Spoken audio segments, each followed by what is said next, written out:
Halo semuanya, perkenalkan nama saya Kezia Elika Burusurbakti dengan NIM 1020250111.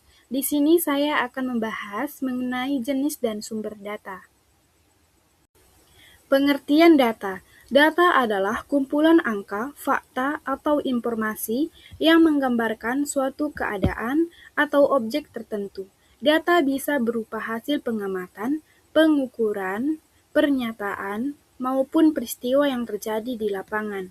Dalam statistik, data disusun secara sistematis sehingga bisa dianalisis.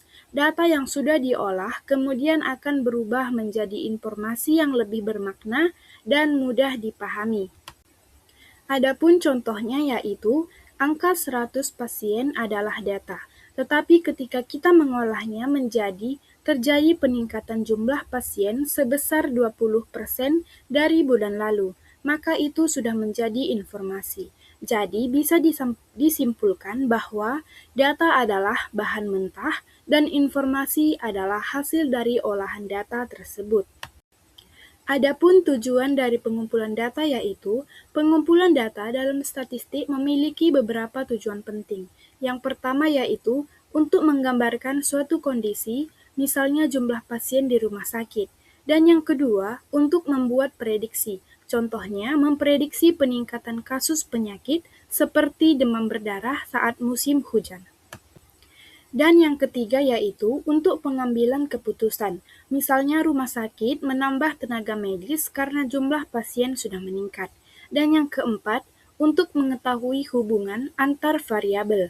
Contohnya, hubungan antara waktu tunggu dengan kepuasan pasien. Dan yang kelima yaitu untuk menyederhanakan data. Data yang banyak bisa diringkas menjadi tabel atau grafik agar lebih mudah dipahami. Adapun jenis data berdasarkan sifatnya. Secara umum, data dibagi menjadi dua, yaitu data kualitatif dan data kuantitatif. Dan yang pertama adalah data kualitatif. Data kualitatif adalah data yang tidak berbentuk angka, tetapi berupa kategori atau deskripsi. Contohnya, jenis kelamin, pendapat pasien, dan tingkat kepuasan. Metode yang digunakan biasanya berupa wawancara, observasi, diskusi kelompok, dan studi pustaka. Adapun lanjutan dari data kualitatif yaitu, misalnya dalam penelitian, peneliti mewawancarai pasien tentang pengalaman menggunakan pendaftaran online. Dari hasil wawancara, diperoleh informasi bahwa sistem memudahkan, tetapi ada kendala jaringan dan tampilan sulit dipahami oleh orang tua. Data seperti ini tidak berupa angka, tetapi sangat penting untuk memahami pengalaman dan persepsi. Dan data yang kedua adalah data kuantitatif.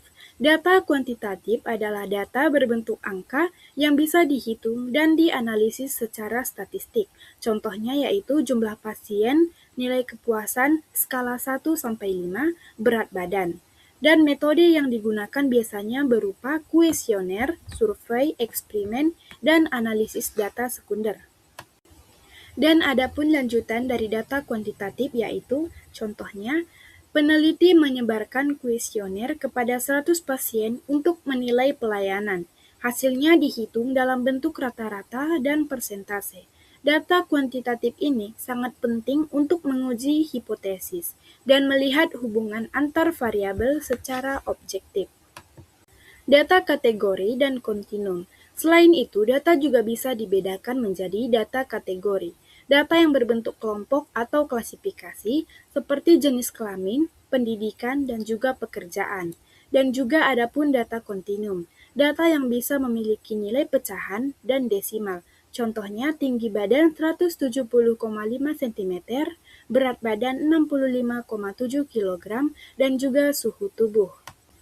Adapun jenis data berdasarkan skala pengukuran. Dalam statistik, terdapat 4 jenis skala data yang dikenal dengan istilah nominal, ordinal, interval, dan juga rasio. Adapun jenis data berdasarkan skala pengukuran yang pertama yaitu nominal. Data yang hanya berupa kategori tanpa urutan. Contohnya jenis kelamin, golongan darah, tidak bisa dilakukan perhitungan matematika. Dan yang kedua ada ordinal. Data yang memiliki urutan atau tingkatan. Contohnya tingkat pendidikan, tingkat kepuasan. Namun, jarak antar nilai tidak pasti. Adapun yang ketiga yaitu interval, data yang memiliki jarak yang sama tetapi tidak memiliki nol mutlak. Contohnya, suhu atau Celsius Fahrenheit. Dan adapun yang keempat yaitu rasio, data yang memiliki jarak yang sama dan nol mutlak, contohnya berat badan, tinggi badan, dan juga jarak. Adapun jenis data dalam kesehatan, yaitu dalam bidang kesehatan, data juga dibeda menjadi dua. Data epidemiologi, data yang digunakan untuk mempelajari penyebaran penyakit dalam masyarakat. Contohnya jumlah kasus demam berdarah di suatu daerah. Tujuannya untuk mengetahui penyebab, penyebaran, dan pencegahan penyakit.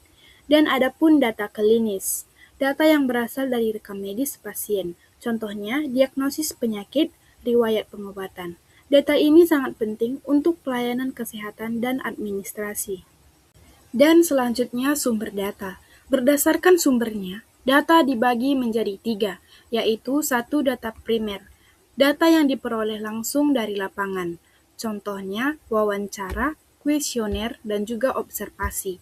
Data ini paling akurat karena berasal langsung dari sumber utama. Dan yang kedua ada data sekunder, data yang diperoleh dari sumber yang sudah ada.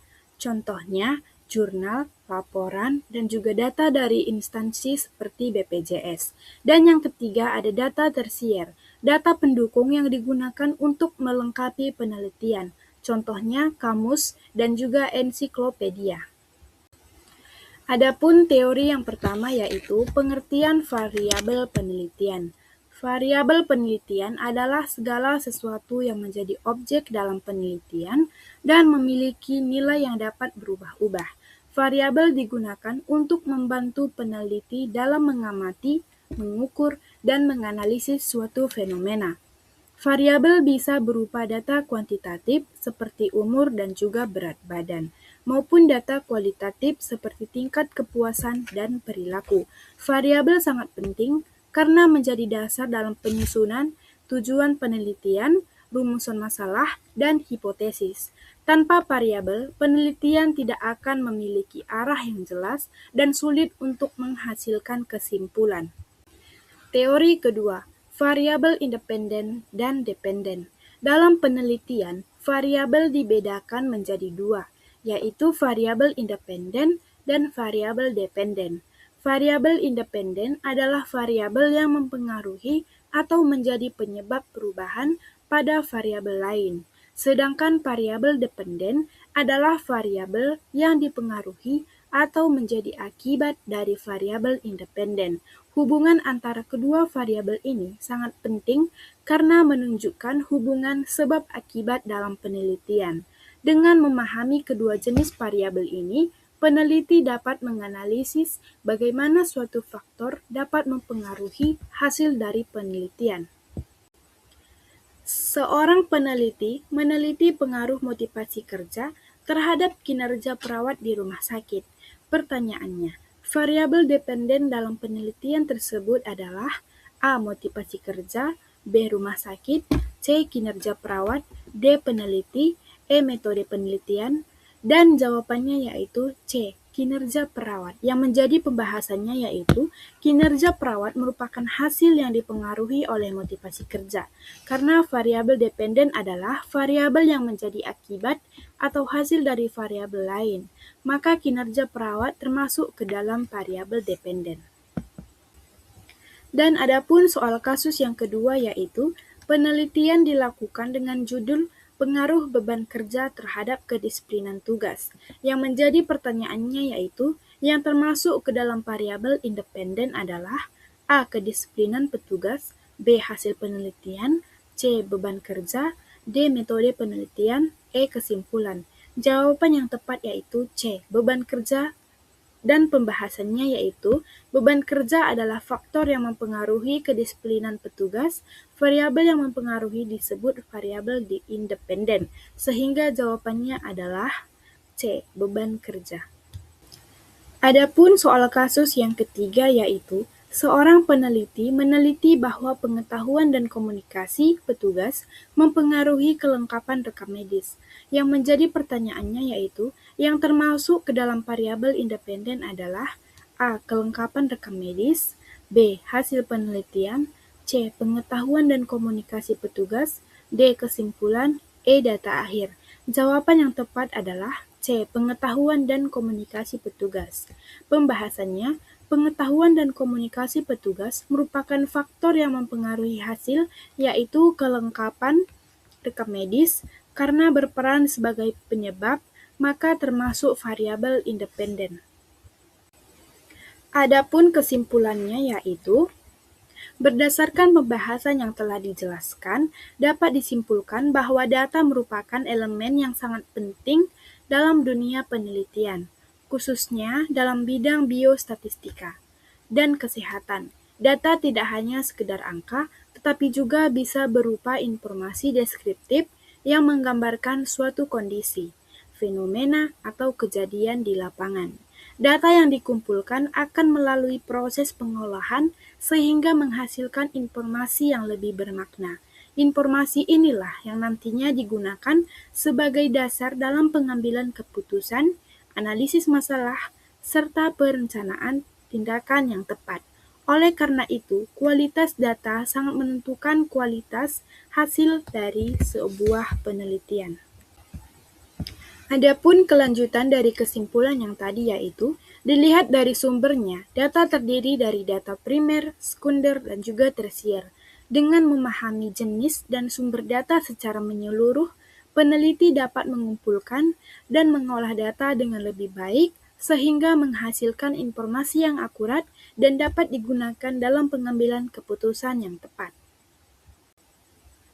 Sekian yang dapat saya sampaikan dari materi tersebut. Saya mengucapkan terima kasih.